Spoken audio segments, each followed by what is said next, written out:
Alright guys, so I'm trying to prep my new tires because I have a gender reveal burnout coming a week from tomorrow for my grandkid.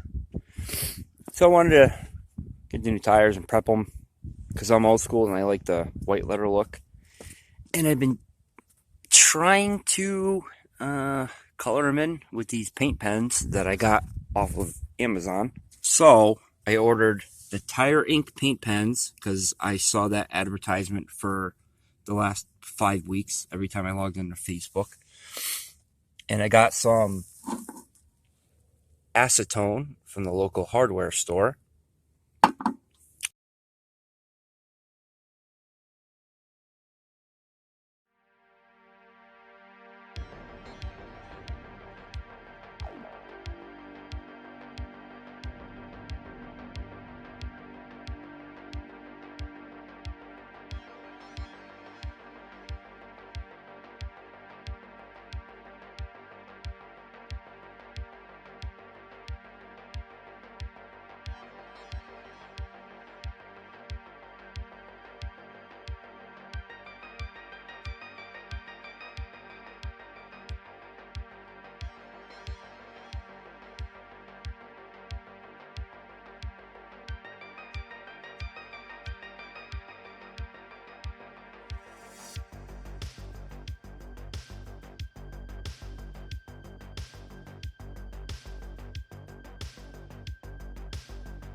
And then another thing I did, I'll show you guys.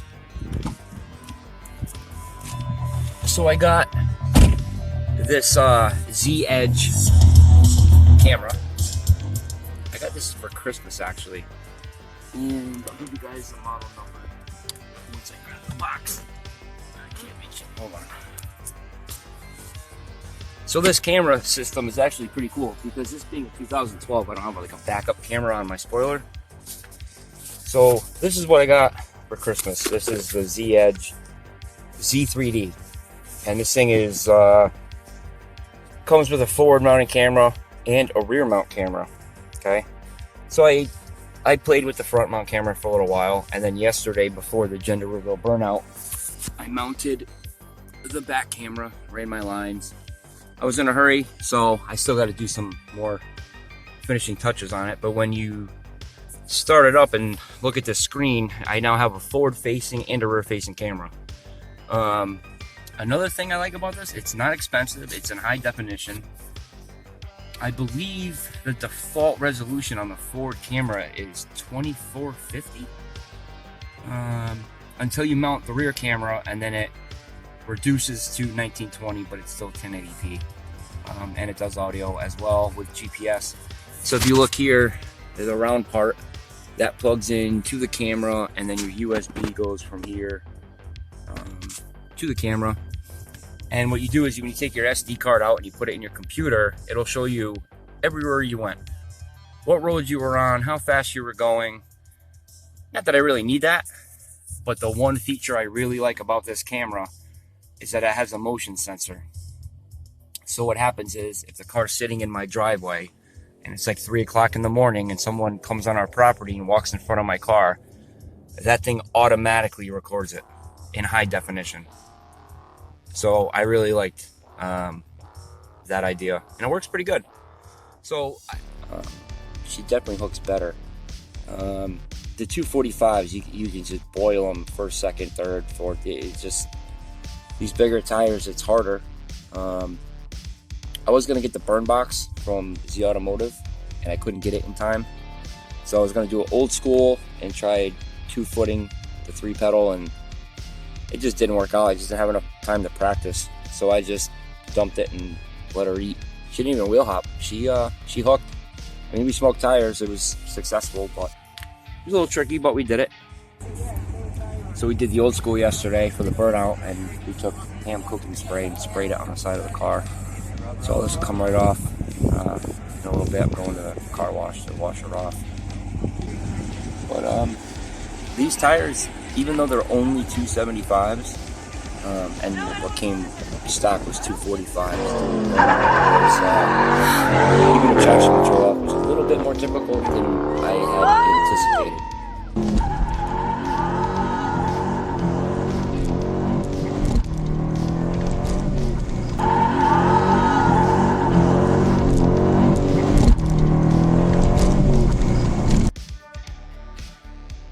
Spoiler for me, it just does not go with the rest of the car. And this is the same spoiler they ran back in the late 60s, early 70s, but to me it just does not match the look of the car. I wanted a ducktail. And they have a clinch ducktail for like $2.99, and it has a 3M double-sided tape, but you have to drill holes, multiple holes in your trunk and mount it, and then when you look at the finished product, there's a screw like every 8 inches, and I don't want to do that. And the one spoiler that I really like that I think matches the look of the car is the Liberty Walk ducktail spoiler, which is what we were going with. We're also going to go with an overlay over the back taillight section, and it literally makes it look like a Daytona. I love the way it looks. Not a lot of people run it. So I think between the overlay and the new spoiler, I'm just trying to give the car a new look for the new season. Now that we're doing cam, intake, headers, supercharger, we're getting there. We're coming around. And I think the other thing we're going to do is we're going to do the hood pins on the front, functional hood pins here. Give it that old school muscle car look. We're going to take those scoops right there, and I don't know why Dodge did this, but those are, if you can see, hopefully, they're plugged. They're solid. There's no airflow going through those vents whatsoever. If you take the back half, you can actually shave them down and make them functional. You can buy a functional kit, but it's like $700. So because I'm on a budget, we're gonna shave the back and open these up. Airflow comes through here. So what do we have to do? We're gonna shave it down. Oh. Make it work. Ooh. Yeah. So airflow comes through here. We take the insulation mat off the underside of the hood, and we get the airflow directly to our air filter on the back side of our supercharger, which has been sitting here in this box for quite some time. Yeah. You want to see it? Yeah? Ooh, what's this? Ooh, what's that? What do you got in there? Engine! Oh, look at that. Nice. That's real nice. So, we've done some research, and I remember telling you guys back before, for those of you that have been following, we were going to run a certain intercooler. We are no longer running that intercooler. We are now running a similar intercooler with similar dimensions, but it is a 4-core. And in order to keep my intake air temperatures down, because I'm spinning the supercharger faster because I'm running the 3.1 pulley instead of the 3.5 that it comes with, I am going to run meth injection. And I figured out what meth injection kit I'm running. It's from Snow Performance. So the premise of running a smaller pulley is not to build more boost. It is strictly to build the boost quicker. And what you do is, because this is a stock 345, your limit, like you hit 8 psi, you're right at the limit for the stock pistons. We all know that. So what we can do, in theory, we're going to run a 3.1 pulley, spin it faster, build the boost quicker, make the same horsepower at about 1200 RPMs lower in the power band, which is what you want on the street in a heavy car. So you're gonna make the lights lower? No. What? No. No. So, we're going to limit total boost and keep it at 8 psi by adding a wastegate. So I think This 45-degree elbow came with the kit. This aluminized pipe, it's kind of coated, came with the kit. But I really don't see any place to really utilize that. I know we're going to need a 90-degree coming off the throttle body, going to the compressor head. From there, what I think I want to do is come up so the filter sits a little bit higher, not straight up, maybe offset a little bit. I might put a heat shield on it because it's going to be sitting above the headers. And I think I'm going to remove this insulation pad. That's going bye-bye. And we're going to take these vents out and we're going to make them functional so air actually goes through there, comes down through the opening onto the air filter, which is over here. I think the blow-off valve is going to mount probably somewhere in here. I'm not going to put it straight up like that, obviously, because the hood's not going to close. I need clearance. But I think there's going to be an elbow coming off here, coming off the intercooler to the throttle body. We're going to mount it probably about there. So like I said, we need a 90 coming this way. Coming from the intercooler, route it down through that opening. I don't know if you guys can see this, but this opening here. So that Mishimoto 4-inch intercooler, it's going to mount in the front, obviously. We're going to come up. So you're probably looking at a 90-degree bend straight up. You can even mount the blow-off valve sideways maybe. And then another 90-degree going into the throttle body. And then on this side, the compressor will sit about here. But they tell you you have to eliminate or change your factory overflow tank, which is fine. But instead of buying like a $250 one from ProCharger or TorqStorm, I'm not a fan of the TorqStorm overflow tank. I don't like the way it looks. But because we got the billet finish on the Supercharger, and we're going to be running billet finish valve covers, and with the Holley Sniper EFI, I kind of like the chrome look, so I think we're going to go. There's a Moroso universal overflow tank that I've seen other people run, and it's relatively cheap. Like I said, I'm on a budget, but I'm just trying to get an idea of the plumbing for the intercooler, and I ordered a universal intercooler plumbing kit off Amazon, which is like, I don't know, 120 bucks. But one thing I do know I need is a 90-degree coming from my intercooler. Blow-off valve will mount here. I got the bung for that. So that has to get welded. 90-degree to the throttle body. We need this in 120 degrees to come off the side of the compressor and down to the same opening that I just showed you guys on the other side to go into the intercooler. But here's where it gets tricky, because on the driver's side, before the intercooler in that opening, which is here, we need to mount another flange or 44mm wastegate. So the wastegate will go before the intercooler, and the blow-off valve will be post-intercooler, pre-throttle body. We're going to run our dual nozzle plate system for the meth injection, which will go here, before the Holley Sniper EFI intake. I'm going to start with the 2-nozzle plate system because it's cheap and easy and it'll get the ball rolling. But I really think I have some concerns of if I put dual nozzles, one on each side of that plate, and the meth injection comes in, I'm not sure it's going to go to all of the rear cylinders in the back of the intake, which is why I want to go direct port meth injection. So there will be a nozzle for every individual cylinder in the intake. Like I said, this is for now a stock bottom end, but I'm going to go with a 3.1-inch pulley instead of the 3.5-inch pulley it came with.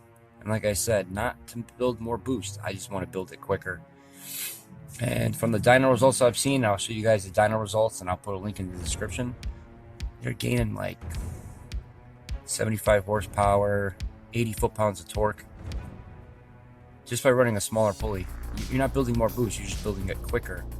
So the same power you would make at, say, 6,000 RPM, you're now making it at like 4,800 RPM. You're making that power just quicker down low on a street car, which is in excess of 4,000 pounds. That's what you want. The map sensor, already got the part number for that. We got to upgrade that. The injectors. I know I was gonna say fuel injector clinic. The FIC 650. They're 650 bucks. I think I might try. I gotta talk to my tuner, but I think I might try Hellcat injectors because they're way cheaper. You can also buy refurbished Hellcat injectors, which is really kind of iffy for me, but for the price, and they come with a warranty. So I've heard there's tuning issues with the Hellcat injectors, but we're gonna find out because they're way cheaper. That's another $300 I can spend on something else, like that'll pay for my intercooler. You know what I mean? Coils, the coil packs, I'm not changing it. I know MSD and Excel and other companies make aftermarket coils, but really, you're not looking at more horsepower. I think the factory coil packs are good for quite a ways. I like the way they look. Yeah, it looks cool, but I'd rather take that money and invest it elsewhere where it's really needed. I don't think ignition and spark is really going to fall off. This isn't like a GM HEI distributor that falls off at like 4,500 RPM. These are coil packs. You have an individual coil for each cylinder, obviously. Why would I spend $350 on coil packs? It's not making me more horsepower. I'm more worried about my fuel pressure than I am ignition, which is why we're going to run the booster pump at first. And it's boost reference, so as the boost comes on, probably about 4 PSI, it kicks up the voltage to the pump and you'll gain probably 5 PSI of fuel pressure. I don't think that the setup we're running, that's out of the realm of possibility. I think that would work. If it doesn't, then yes, then I will go back and update my fuel pump in the tank and all that. But I can't run E85. I'd love to. It's just not available to me. So the meth injection kind of, I'm going to replace E85 with meth injection, but also, more importantly, the meth injection allows me to run more timing and will cool my intake air temperatures down quite a bit. And I think between making the hood functional so the air blows onto the compressor and the air filter, I might run a heat shield under the filter. So I believe this is a 3.5 inch K&N. I know some guys run this directly off the compressor head, which I probably won't do because if my compressor is spinning faster, I might want to set my filter, space it out from the compressor a little bit, keep it cool. So instead of running directly off the back of the supercharger, I think what I'm going to do is run it about here. And I might tilt it a little bit at an angle and up, just so you guys are aware. I'm about to take this insulation mat off, and it's definitely not good. So looking for the opening under the scoop, There's a mouse nest. I found that, so that's cool. So that is what is under the opening in my hood under my TA style scoop hood, and that. That's nasty. That's nasty. It is nasty. I don't know why there's a mouse nest in it. That's gross, right? Yeah. Why would that? I don't know. even be I there? don't. Wait. What is that? What are you doing, dude? You're not helping. You're supposed to be helping me. That's not helping me.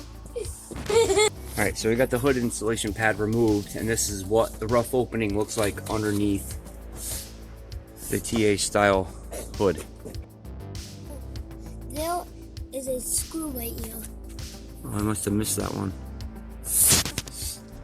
So we got one vent off, and now we're going to take the other vent off. So we have airflow. This is what they look like. And the only holes you'll see in this is the mounting screws, which are a pain in the arse to get off. But see how it... Bless you. Thank you. See how it's solid? There's no airflow through these. These are not functional at all. So we're gonna make it functional. So I'm gonna take the other one off and I'm gonna figure out, I really don't want to drill holes in every slot, but apparently if you shave the back off enough with the webbing, you can make them functional. But either way, we'll figure it out, but now we'll have airflow under our hood at least. So there's that. Not to tell your mom what? That we're gonna stop and you're gonna get a donut? Yes. Why would you get a donut? It might be muffins. Dude,